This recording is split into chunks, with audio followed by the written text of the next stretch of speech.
Oui, bien-aimés dans le Seigneur, vous tous là où vous êtes, on vous salue au nom puissant de notre Seigneur Jésus-Christ. Tous les aigles se rassemblent encore aujourd'hui pour écouter cette bonne nouvelle à ce qui concerne notre grand thème de la foi. Mais aujourd'hui, nous avons un sous-thème qui parle ainsi: la prière de la foi déclenche le miracle.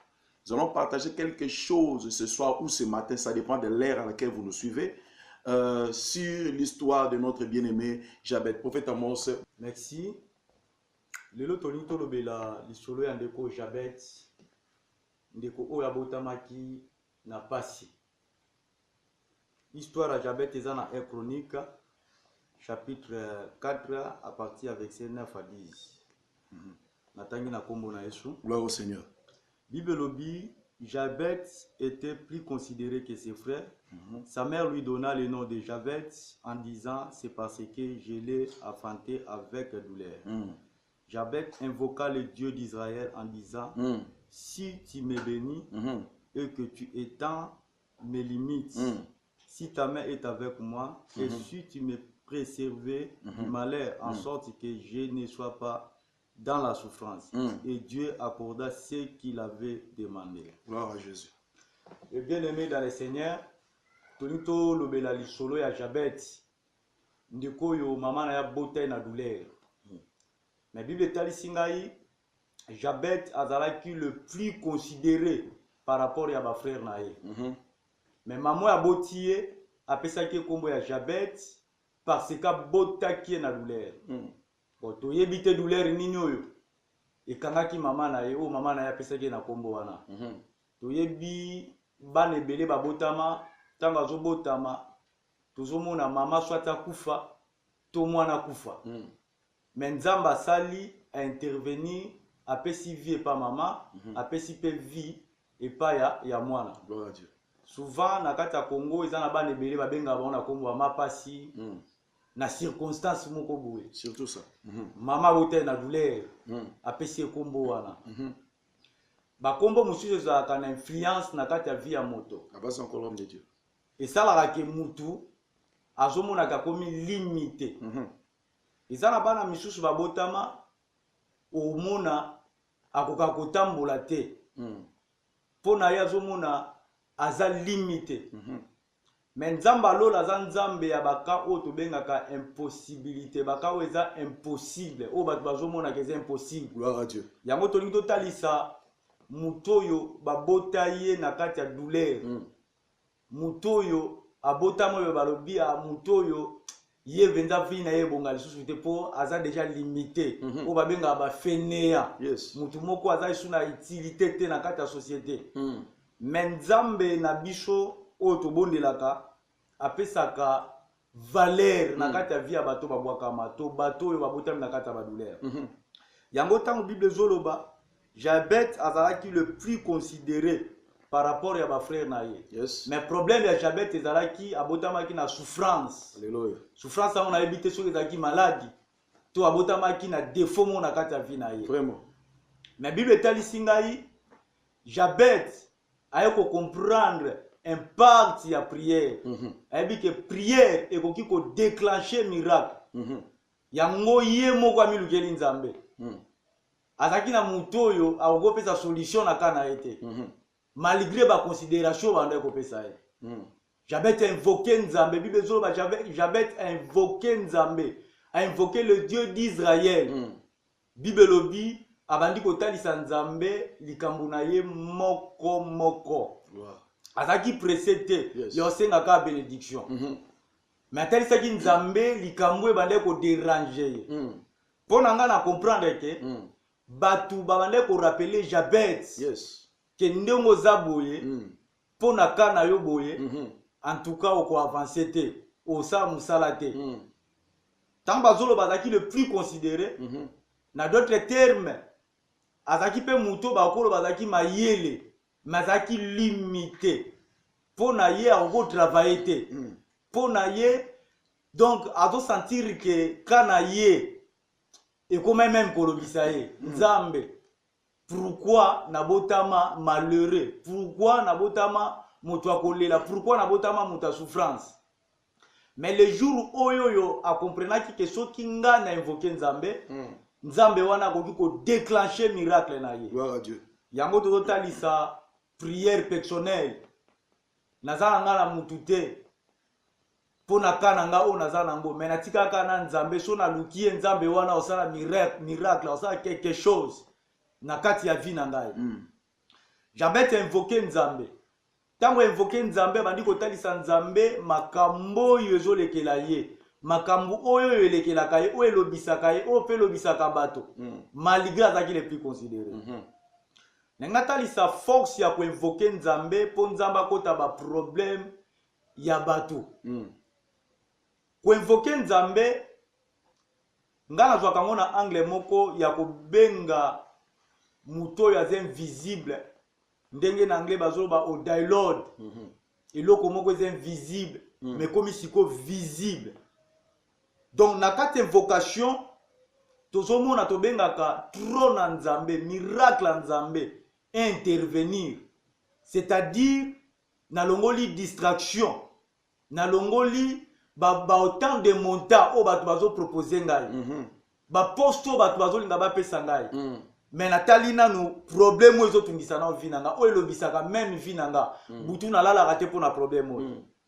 Qu'on a invoqué Nzambe pour na problème wana tali se Nzamba lola tala na okananga oyo. Yes.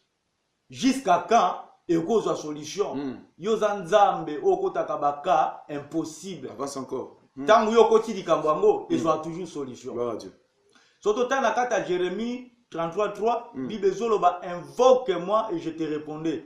J'annoncerai de grandes choses, des choses cachées, des choses que tu ne connais pas. Et j'avais tant évoqué Nzambe, Bible zoloba, j'avais alobi, si tu me bénis et que tu étends mes limites, azosenga Nzambe bénédiction. À d'autres termes, j'avais azaki bénité. Bénédiction pour naye abande komona ngote anda okutana na ngote na ebite quelle sorte de bénédiction au jamais abande ko senga parce que bénédiction eza na ba angle belé mutu mso roza na mbongo mutu mso roza la na ba voiture mais na spiritualité aza bénité. Yes. Surtout yango zo mona apôtre na biso o tozobenga na kombo apôtre Paul azwebisa ndeko moko na kata Bible alobi je souhaite que tu prospères en tous égards comme étant de ton âme. Donc on a béni matériellement mais spirituellement on a bénité. Tozomona koma ba te belé baza na bambongo mais baza limité au mona azaka muta malade ye chaque fin du mois il faut akeka hôpital chaque fin du mois il faut pas ça que ba test contrôle. C'est comme la période du mususu au mona batu ba komi mal à l'aise ba mona ndira okufa matonda ba voiture mutu abongo aza bénité. Or que bénédiction ezelo ko ezo cha mutu à l'aise oza béni physiquement tout mona pe na état spirituel na yo oza béni oza pe na Yesu kati na yo tout mona pe na biloko o tout mona nde ba bengaka mutu wana za milliardaire millionnaire mutuana pas béni. Donc bénédiction faisait la nyonso tout na kati ya vie ya moto. Yango jabeta bando senga na bénédiction na kati ya vie na ye. Et bénédiction jabeta senga ki ezaki te Nzamba pese ba mbongo. Ezaki te Nzamba pese mapango. Matalisa ki Nzambe kana ye. Et puis tango ando te Nzambe kana ye atesi Nzamba lobi na za limité. Est-ce que vous ko élargir espace ya vie na ngate? Et puis Bible lobi Nzambe a pesie o ya banda ko luka pe Nzamba accordé ye. Bien aimé na ngata lisa yo moto yo o santaka ke e so boakama o botama na pasi moko bo. Yes. Surtout ba te belé ba koma ka so komika les 30 ba problème maladie bandi. Mutu mususu as soka fandi ye moko bandi o réfléchir na sala nini pour maladie faire na vie nangai. Tala médecin tel écoute donc as spécialiste na baka oyo mais pour na ka nanga échouer. Mais pas Nzambe za ka possible. Bible zoloba espoir eza toujours na ba o bazan Jésus-Christ. Gloire à Dieu. En Jésus-Christ condamnation kweyaka. C'est pour cela bien aimé il faut tala nanu vi na yo malamu nini etungisaka vi na yo soko comprendre que eza na maladie moko to problème moko ezo déranger vi na yo bien aimé kofanda calme te luka nzamba lola invoquer ye talisa ekana yo apesa yo solution alléluia Amen. J'avais tant invoqué Nzambe. Le Dieu d'Israël a accordé une paix. Yes. Abandi ko tambola na ye, alongoli souffrance ezaki kati na ye, et puis Nzambe a pambolié na likambo ya bande ko luka. Bien meto luka Nzambe, Nzamba monisama. Soki to luki Nzambe na ba problème ezo lekela biso, Nzambe wana monisama. Tu ebeza na batebele, omona otambola na nzela zo loba kaka. Bien aimé nini elobisaka yo? Eloko etikisa yo ke otika koloba loba eza kaka Nzambe soko luki Nzambe wana omona ke akopere na kata vi na yo pe miracle eko déclencher na kata vi na yo bien aimé tozala ba témoignage ya Nzambe oyo Nzambe oyo akutana bato oyo esi babwakama bato wana bazwi babwaki bango balobi bon tokotala ye soki vraiment kobonga mais mutu wana kia luki Nzambe Nzambe intervenir Jumsu ba moni na baba balobi ah o kaka ye pe alobi zangai bien aimé mutu a comprendre que na tikala ka na Nzambe yenda ko chanter histoire à vie na ngai aza mutu yo azo comprendre que foi et chanta ka ba donner parce que celui qui prie est capable de tout. Yes. Donc prière personnelle bien aimé et chanta ka ba donner et puis ça ka ba loi établie et chanta ka même ba kombo yo ba benga yo kombo ya souffrance mais so luki Nzambe a chanter kombo na yo na mona kombo ane komi bénédiction souffrance ekwe ko luka Nzambe bien aimé epesa kasango ya bien et ça la ke muto zo valeur soki mutazaki na maladie ane fwe kweya bato ebele ba obota te batamboli trop banganga bazolia bango mbongo bien aimé nganga lini ayebisaka oke yenda pesa ka solution parce que biso toyebi eza na mutu moko apesa solution ezaka Jésus-Christ de Nazareth. Amen. L'homme de 33 ans. Yes. Otomemi sango pona otalisa batu yenda pesa ka solution. Bien aimé banganga bazana eloko bako bakisa na kata vi na yo te. Mais za na mutu moko oyo soki yo lukiye na bakana yo neti bakana yo obotaka te. Esi bafinga yo baloba nyonso esi oyoka. Eza sunelo musute so ba fingi olobake ezelo kwa sika po nyoso ba finga yo so yokango abotaka te banda ya awa tomona lelo mwa lunga sala kate ali akambonga ndeko na biso bien aimé so yokango nanga talisa yo koza limité te ye fo luka Nzamba lola lolenge jabet ya luka kiye invoquer yebisa Nzambe kota na likambo nango kotonga na ofinga et puis Nzambe wana o changer problème na yo omona ke problème wana ezi kombo asika bakomo loba peke mamango abota kiti pourquoi ton ofinga ye et ça na bato ebele bien aimé ata la kana ye nde na Nzambe na défaut amona ke akozwa mbongo te bien metika na biso loko moko eza maboko to makolo te nde mutu epesa mutu mbongo c'est l'Éternel nde mutu apesa ka bénédiction ne pas moto eza na baveugle ebele na kati ya monde Nzambe apambola bango batonga pe mapango batambola pe na ba voiture danze parce que bandima na Nzambe oyo asala bango na etawana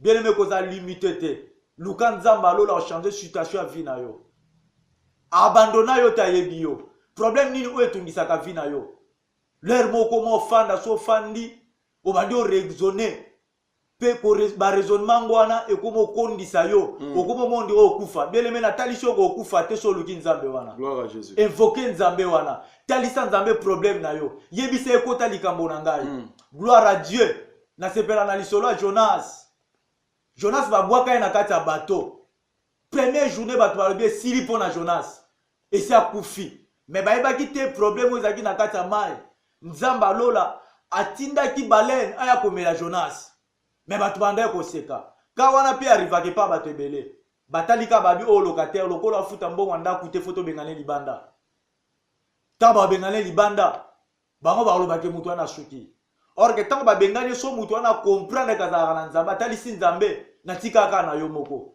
Nzambe wana ko intervenir lolenga apesaki intervention par Jonas et Bible lobi Jonas a prié na kati ya libumu ya baleine abandi obondela Nzambe abi Nzambe na tikaka na yo moko et puis na prêter serment Nzambe na continuer mission na ngai. Et dans la place où on a se retrouvé. Le Bible lobby, 3e journée, baleine à Sanzaki, Jonas a continué qui mission na ye. Côté Jonas a kendaki, batu mission de bamonaki. Et ça batu belé bien aimé, bakufela ba boti. Famille ye boto li bango lopango. Babi ke bato bakufi, bato bako souffrir. Total abonde ba vivre. Mais la ingata liselo ko moko nzambe wana kota nde bakawa na sepela nango. Tant mutaki alukiye. Bien aimé luke sika mo boye, obomba mananu. Otesa nzambe likambo na yo. Yebisa nzambe papa kufa, mama kufa, totikalaka na yo moko. Yonde papa na biso, yonde mama na biso. Nzambe wana opesa solution. C'est pour cela tant que j'abête à comprendre, à invoquer nzambe, makambo vina ye shanzaki. Atambola ki ne sengo na vina ye. Atikale komona sous souffrance était. Bien aimé, nzambe na biso azan nzambo yazo sa na kati ya batampe na kati ya ba circonstance. Ye moko aza maître. Yes. Tant eza pembe nawa, circonstance eza pembe, nzambe wana aza maître. Alobi aza coopérer na tempe na circonstance. Na circonstance oluki nzambe, nzambe ako intervenir. Nzambe wana aza maître à temps. Na temps o peso oluki nzambe, nzambe ako intervenir. Bien aimé tika komi tungisama. Pona problème oyo, ezolekela yo. Nzamba aza nzambo soluki ye. O comprendre vraiment ki azalaka. Pe o comprendre ke ndongo zobondela na oyoka yo. Bien aimé ako accorder yo. Yango azolo ba recommande ton sort à l'Éternel, mets-lui ta confiance, il te donnera ce que ton cœur désire. Amen. Aza nzamba ba surprise. Nzamba na yaka na sangwa bien. Asekisaka bato yo nanu bato bamona bango ba seka. Asala ke bato ba obina, bato no bamona bango ba obina. Asali sa bato ba feti, bato no ba feta te. Ofandi omo sali feti nzambo en tout cas za na ngai. Yes. Ndemona ba Jabet. Azaki le plus considéré, mais côté muso azaki limité. Mais nzambe wana azaki toujours na Jabet. Tango alukie nzambe intervenir. Yango bien aimé, na inatali soka nzambe wana azan nzambo akota kabaka o tozo benga impossible. Alléluia. Mais nzambe wana komisiango possible. Alléluia. Amen. Ndeli sola Jabet tolingaki toyebisa monde yebake soki Jabet abondelaki c'est encore possible. Yo pesi kozali oko bondela nzambe. Nzambe oto osambela oto te ya yo. A changer problème na yo.